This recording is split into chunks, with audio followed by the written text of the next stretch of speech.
You're listening to the Monocle Daily, first broadcast on the 21st of May 2026 on Monocle Radio. Is Pakistan on the verge of forging peace between the United States and Iran? Was Marco Rubio's address to Cubans an offer or a threat? And how much would you pay to jump a queue? I'm Andrew Muller. The Monocle Daily starts now.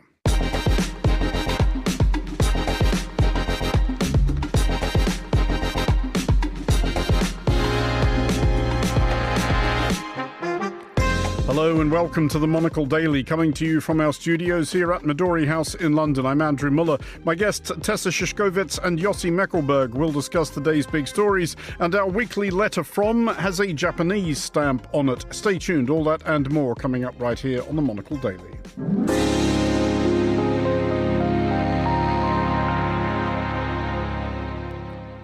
This is the Monocle Daily. I'm Andrew Muller, and I'm joined today by Tessa Szyszkowicz, UK correspondent for Austrian weekly magazine Falter, author of Echte Engländer, Britain and Brexit, and boy, hasn't that decade flown by, and Yossi Meckelberg, senior consulting fellow at the Middle East North Africa programme at Chatham House. Hello to you both. Hello. Hello, good evening.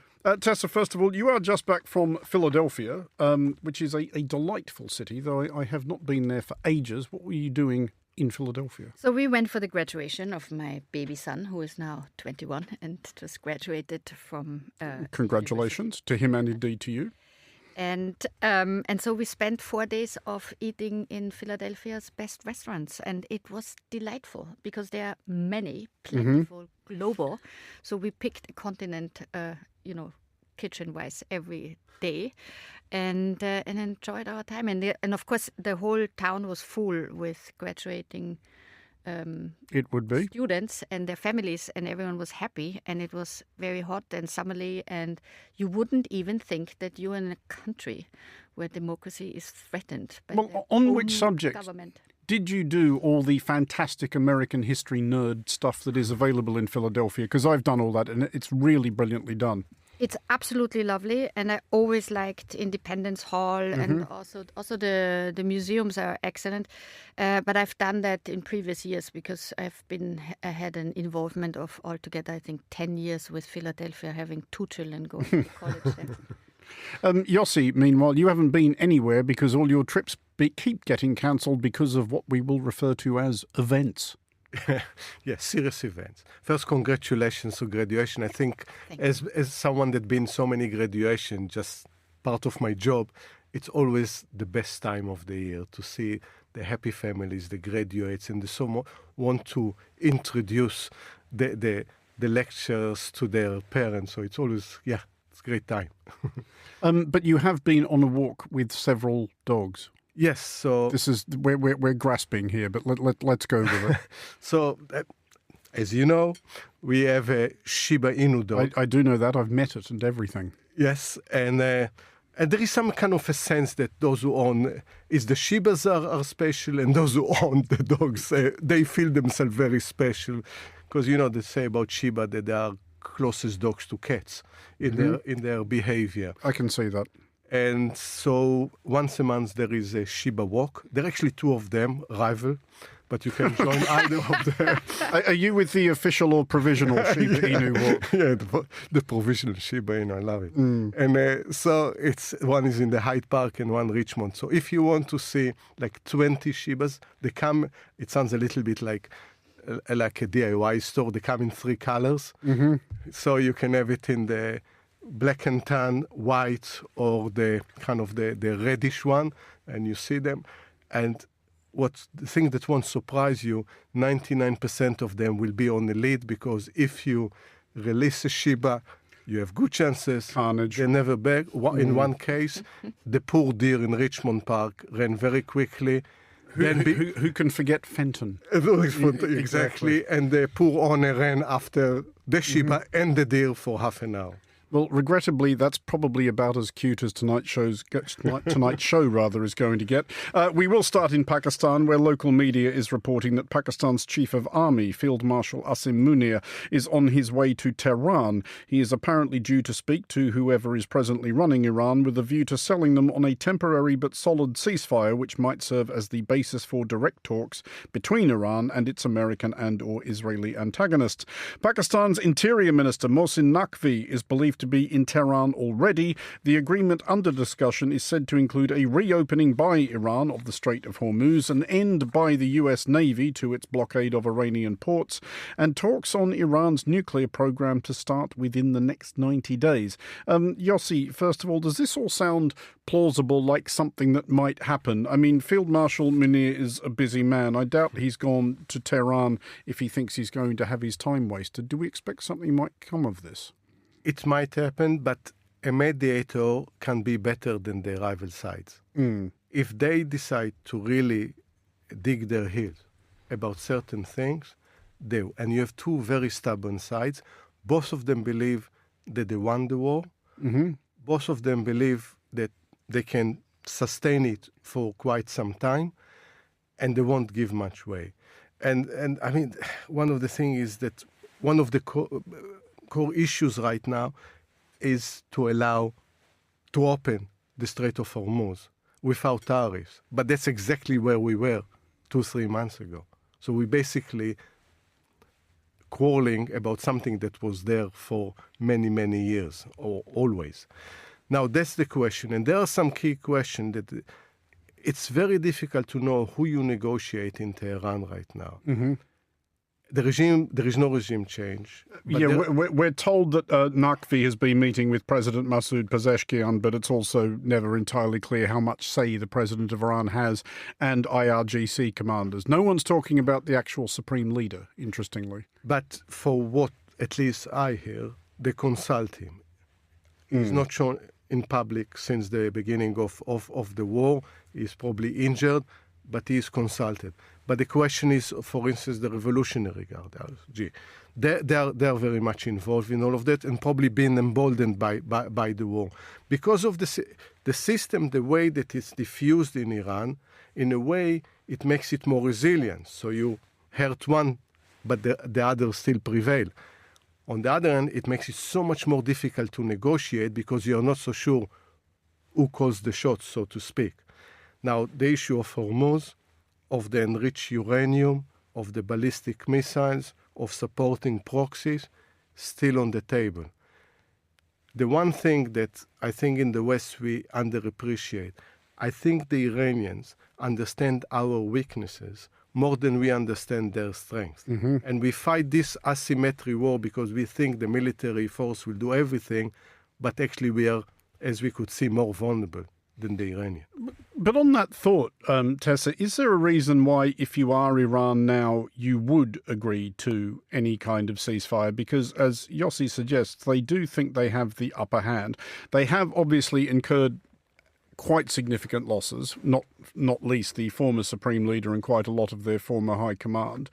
There's been at least 3,000 reported Iranian casualties, though it's hard to imagine the Iranian leadership cares too much about that. And they have lost a lot of military kit. But what they now know they have is one hand on the brake of the global economy. Yeah, absolutely. And I think this is also the reason why we actually heard this afternoon from Khamenei, who issued a directive that the near weapons grade uranium has to stay in the country. So that on a day when everyone is hoping that some kind of good news out of these negotiations are reaching the world, he's certainly digging in. And I don't know if he's functioning, but this is his directive. So they are at least pretending that he's functioning. And I heard a very interesting Substack post today by Tim Snyder, the professor who has left the US fleeing fascism. He made a very good point on saying that we are in the era now of the super losers. So Trump has basically lost this war in Iran, and Putin is losing the war in the Ukraine, and they are certainly not winning it. And if these super losers who have a finger on nuclear weapons, that's a really, really threatening thought also. So Iran is thinking, okay, guys, we are basically having the upper hand here. We are not giving you our uranium, and we are not opening the Strait of Hormuz without you officially declaring that you're backing off. And that's really the situation that we are in.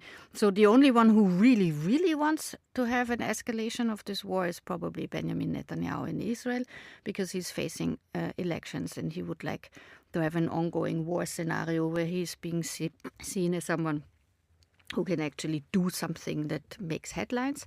And so that's a reason why he and Trump seem to have pretty heated telephone discussions in the last days. And if I would be Trump, I would also not test now further losing military in the region without achieving anything, because the opinion polls are turning totally against him. So the real interest is in Netanyahu and not so much in Iran and the US. And that's why I'm not sure that this attack on Friday, the usual day for attacks, will actually happen, even if the negotiations don't produce any good results. Yeah. And just finally and quickly on this one, Yossi, as Tessa brings up the subject of Israel, they obviously will feel that they do get a say in this. Is that right? Does Netanyahu want this to continue, or does he kind of think he's made his point at this stage? Two things about it, and quickly. One, I think I agree with Tessa. He needs to keep at least one front going, with an election coming, and possibly, who knows, even postponing the election, but at least to make sure that it's ongoing and he's the defender. But in addition to this, he won't go against the will of Trump, because even Netanyahu understands this is too dangerous to do. So he will have someone to find out if he can convince Trump to resume the war. What you see in the Israeli papers is that they expect it to happen every day. The kind of the expectation that it's going to be resumed. So maybe they know something. Well, to Germany now, whose Chancellor Friedrich Merz remains catastrophically unpopular with Germans, but may have kicked his approval ratings in Ukraine up a few notches. Merz has proposed creating for Ukraine an associate membership of the European Union as a means of firming up Ukraine's path to membership, while acknowledging that, what with one thing and another, the process will likely be neither swift nor straightforward. Associate status, as Merz sees it, would grant Ukraine access to, though not voting rights in, the European Council, Commission and Parliament, and, interestingly, EU security guarantees. Tessa, is this a good idea? That depends where you stand. I think in principle it's a good idea, because this now already famous Article 42.7 This is the security guarantee. That's the security guarantee that is granted to, it's a little bit comparable to the NATO Article 5, that if one member is attacked, the other, it can ask for help from the other members. In EU terms, of course, that doesn't mean necessarily much, but it is sort of symbolically a big step to say to Zelensky, we would like to offer you this because in any case, what the EU is doing now is supporting Ukraine as much as they can. Now, it depends if this whole plot comes to fruition is unclear, but with the departure of Viktor Orban, the whole scale of support for Ukraine has changed. So the new Prime Minister Madja still has to decide on a few things that he has to decide in terms for the internal gallery about the Hungarian minority in the Ukraine. If Zelensky blinks in a nice way, they can all go ahead and basically Hungary will be in a camp in the European Union to support the Ukraine with much clearer measures than up till now, where it has obstructed every movement. And of course, one thing is to support the Ukraine and develop further a kind of multi-layered aid program for the Ukraine, if it's financially or in this case diplomatically. But of course it has repercussions on the Western Balkans, where there are 5 countries waiting for accession to the European Union. And that's a little bit tricky for a lot of the now member states like Austria, for example, who would of course like to see countries in the Western Balkan to be members in the European Union before you take in a problematic and complicated and big state like the Ukraine. Is there a possibility, that all said, Yossi, that Merz has done the thing which he does have kind of a talent for in coming up with the idea that pleases nobody? Because Ukraine still insists that it wants and deserves fast-track accession to the European Union. I can well imagine, as Tessa suggests, that those countries in the Western Balkans who have been waiting a terribly long time might get miffed by Ukraine being moved up the queue, and or still might also suspect that the idea of associate membership is going to be a trap, that it's just a kind of waiting room that you can keep people in forever. So they can't quite come in, but they can't quite leave either. I think, first of all, Merz got what he wanted. He got the headline. So, I suggested, while it goes through all the processes of accession to the European Union, anyway, it can take very long time, even if you try to fast track it. He got the kind of headline that he wanted. We all talk about it. And from his point of view, that's fine if it happened. The other thing, there has always been an issue in the European Union, or at least since the end of the Cold War. Do you go wider or do you go deeper? Mm-hmm. Do you go and almost accept everyone wants to be part of the club? It's less an exclusive club, but we welcome. We set criteria. You have to go through all of this. And then we saw it also with Bulgaria and Romania. Then they changed a little bit the rules. Mm-hmm. It was not exactly the same rules for other countries. Then it took, few years to become full members. They can do the same things with Ukraine. And on the declarative, we make a point here that Ukraine is part of Europe, send a message to Russia that it's part of Europe. And that's the trajectory of Europe. As the practicality of it, no one is better than EU on procrastination. They can procrastinate forever.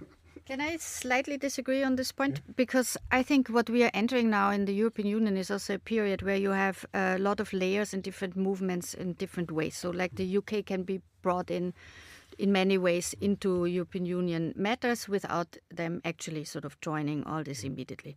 And similar approach is happening now with the West Balkan and also the Ukraine, where people would like to see more what they call systematic sectorial integration, which means, as you know, you cannot join immediately. But in principle, you can sort of work chapter by chapter and coming up to the standards of the European Union. And in the end, this is the only thing that matters. It's not so much the question if the European Union as such, Brussels, the institutions and the member states say we want you or we don't want you. If a country meets the standards, then they are eligible for membership, and that's the main point. So if the Ukraine would say have a really speedy approach, anti-corruption and pro-democracy, it would be a very good thing. It would bring them closer, and eventually there could be a decision. As long as a state like Serbia is led by a leader that authoritarian, they will not probably reach this level. And so we have to look at it like this also. We have to hand also the strength to these candidates to say work on it and we will have an open door for you. But here they say that there is a snapback. Part of this, what Merz is about a snapback, that in case you break, for instance, the rule of law, that. But again, this goes back to my earlier point. I agree with you actually, is that the minute that it was more important for Europe to become bigger than actually more cohesive and make sure that everyone is part of it, I think this is the result of different tracks altogether. Well, to Cuba now, where yesterday, May 20th, was Independence Day of a sort, the anniversary of the foundation of the First Republic of Cuba in 1902, following a 3-year US military occupation which followed a nearly 4-century Spanish conquest. The United States observed it by indicting one of the founders of the more recent Republic of Cuba, former President Raúl Castro, 94-year-old younger brother of the obvious. The Cuban people were also addressed in Spanish by Cuban-American Secretary of State Marco Rubio, who, depending on one's perspective, promised or threatened a new relationship with the United States. Cuba is currently enduring constant blackouts due to the drying up of oil from Venezuela and a blockade by the United States. Yossi, first of all, the indictment of President Raúl Castro, is that... Well, we have to wonder, following what happened to Nicolas Maduro, is this pure theatre by the United States, or is someone in a room somewhere in the Pentagon currently drawing up a plan to go and get him? Unfortunately, it might be both. And I think going back to performative politics, it's everything. He's 94 years old. We are talking about an incident that took place 30 years ago.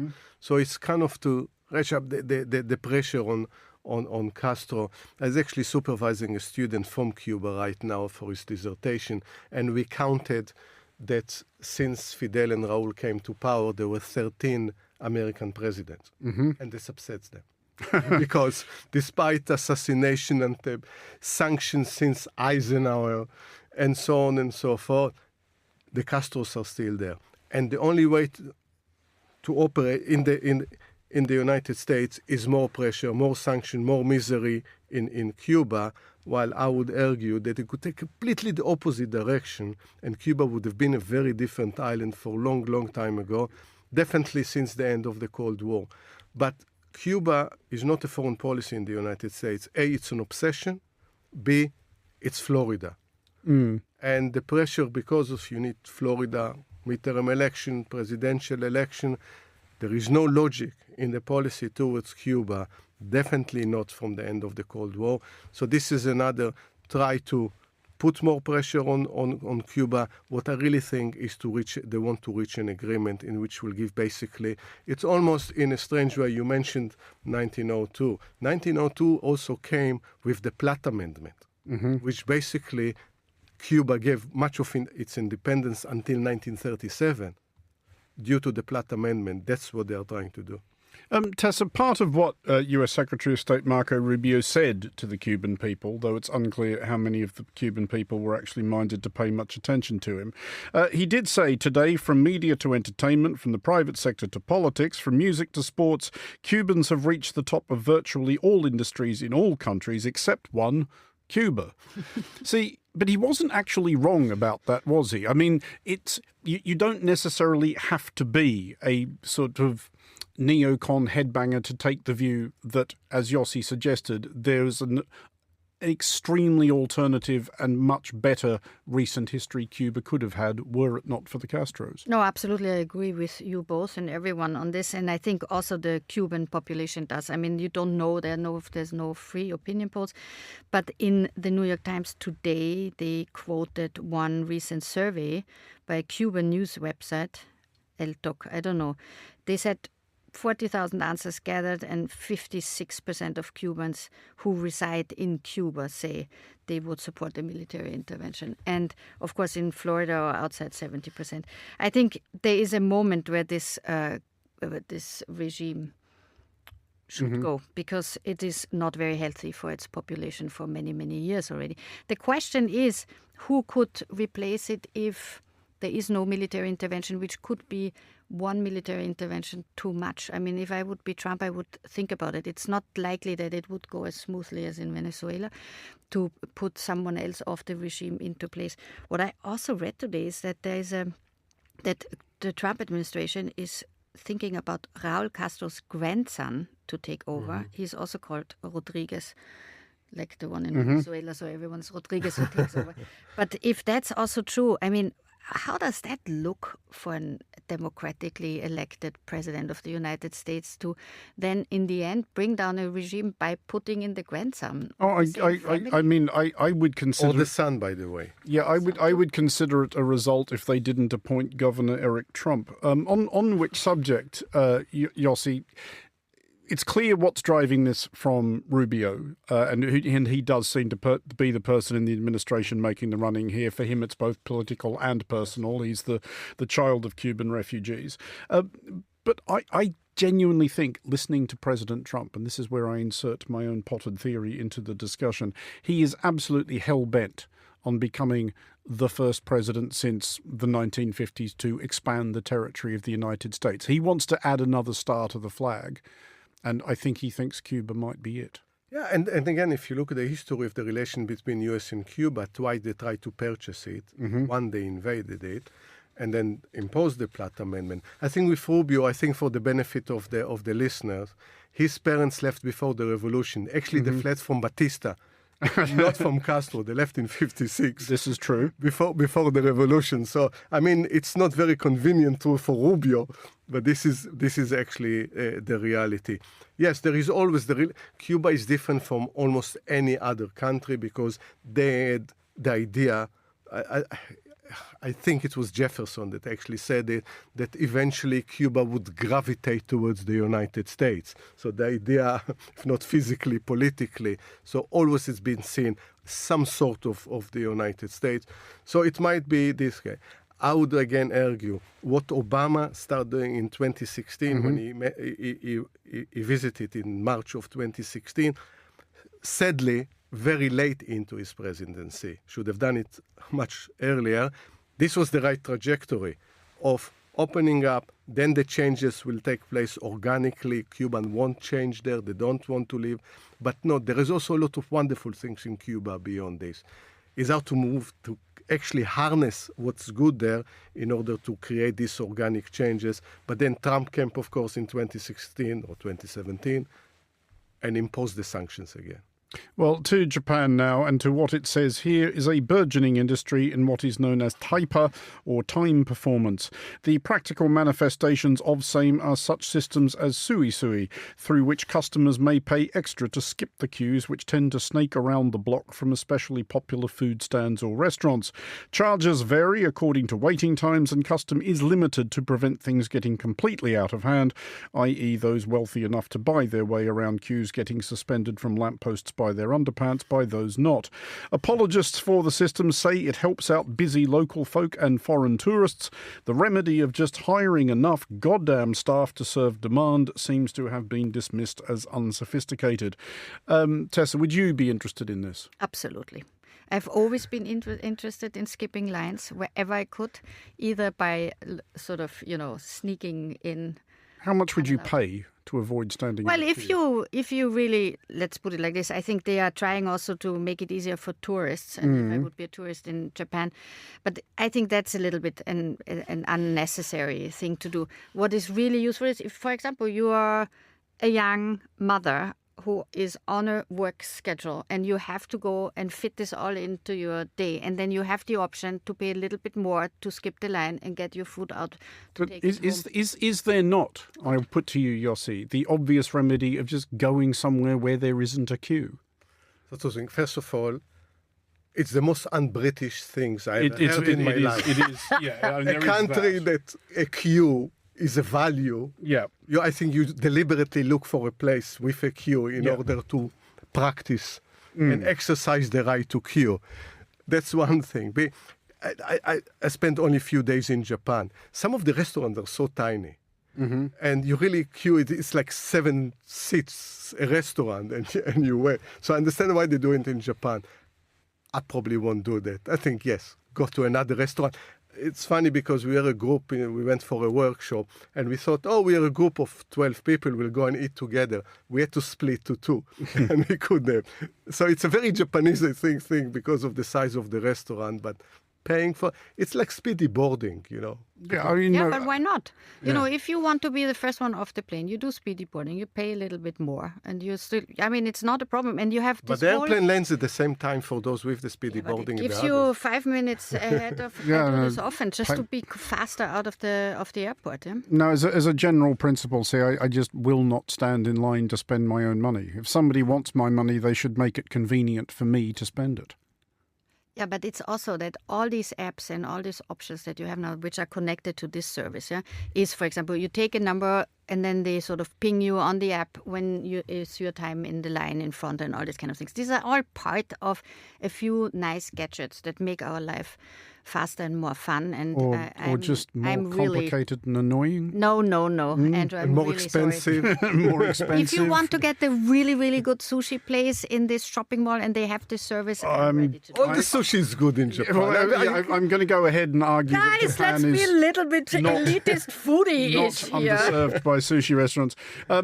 Final question on this. What is the longest? I'll ask you first, Yossi. As far as you can recall, you have...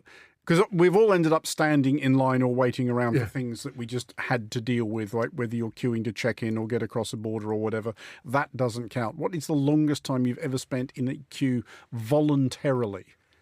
Naples. the best pizza in the world. Okay, how long did you queue up for So pizza? there were two options, the 4 hours option for a takeaway pizza, which I thought, I'm not doing this. But it's regarded as the best pizza I don't care. ever. And then opposite... Like the medium pizza in Naples will It's be fantastic. fine. Yeah. So we went to the opposite, great 4 floors of pizza heaven, 25 minutes. Okay, 25 minutes I could... That's the longest I ever... I can wait 25 minutes for a pizza. Tessa? I'm with you, Andrew, on this. 4 hours wait for food wouldn't be for me. But I've been 7 hours queuing in the line for Wimbledon to get a ticket last summer. And that was actually a real test of my patience. But it was also rewarding because that was really nice to sit with everyone so excited and already pre-partying at 6 o'clock in the morning to wait until the game. See, speaking as somebody who would actually stand in line for 7 hours to not watch tennis, did you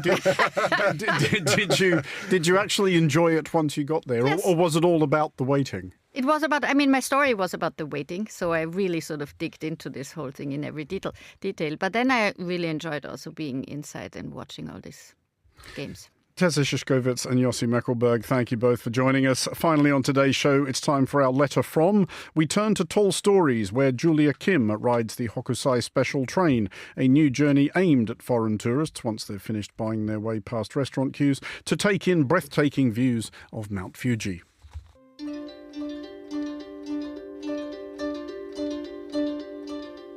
There's a reason why Mount Fuji is venerated by the Japanese. From its conical base to its flat snow-capped peak, its lines are so harmonious it almost evokes the divine. Veneration also implies a good dose of fear though, and Fuji-san, as it's called here, certainly inspires that too. As well as being the country's highest mountain, it is also its most active volcano. But today, the real fear visitors like myself have is not seeing it at all. I'm at Mishima train station, southwest of Tokyo. It's mid-morning on a Thursday, but Fuji-san, as the Japanese call it, is swaddled in haze and intent on living up to its reputation as a bashful peak. The train I'm about to board is delightfully retro, a 3-car locomotive that looks more like a longer, leaner trolley tram. It's called the Hokusai Special Train, named after the renowned Japanese artist Katsushika Hokusai. His famous woodblock print series, the 36 views of Mount Fuji, are pasted on the walls and hang from the ceiling of the train. Among these landscapes is the ubiquitous Great Wave, which graces every 1,000 yen banknote in Japan.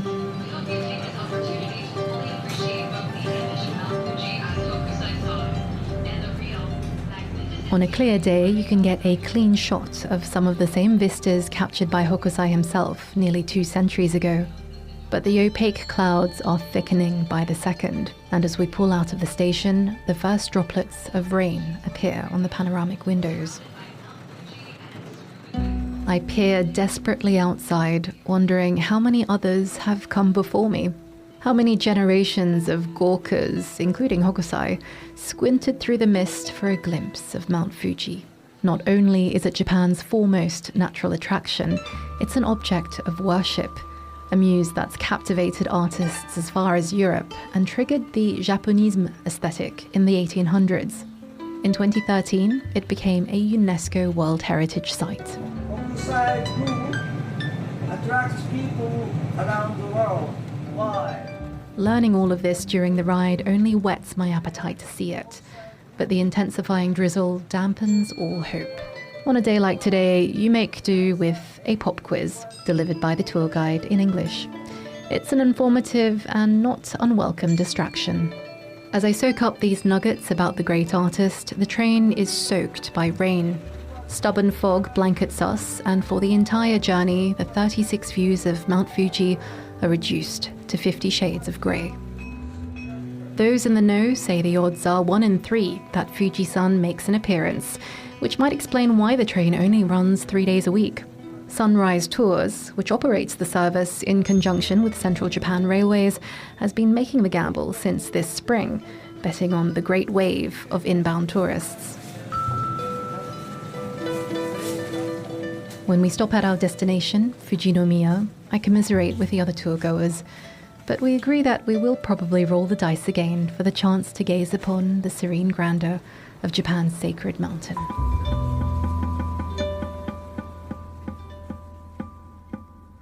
Julia Kim with that report. Thank you for that. And that is all for this edition of the Monocle Daily. Thanks to our panellists today, Tessa Szyszkowitz and Yossi Meckelberg. The show was produced by Tom Webb and researched by Josefina Astrid-Nagler-Gomez. Our sound engineer was Steph Chungu. I'm Andrew Muller here in London. The Daily is back at the same time tomorrow. Thanks for listening.